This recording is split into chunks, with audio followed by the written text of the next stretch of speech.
This is Peter's pasta machine. Nikki cleaning up the mess here. I'm not going to take you. And this is his pasta spinach, made with flour, water, and eggs, and boiled spinach. Okay, you're keeping this. Now this is Peter's regular pasta. Spinach. Spaghetti he's making. No, this is for lasagna. Oh, you're making lasagna. Oh, great. This is for lasagna, and these ones are going to be for the spinach spaghetti. That's so cool. Can't wait to taste that one.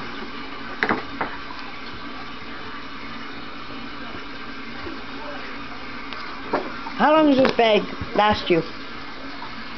A month? Huh? A month? Hey, we should make coleslaw today too.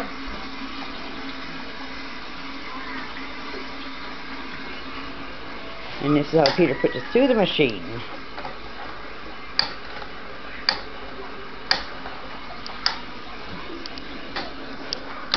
And coming out that way. Cool.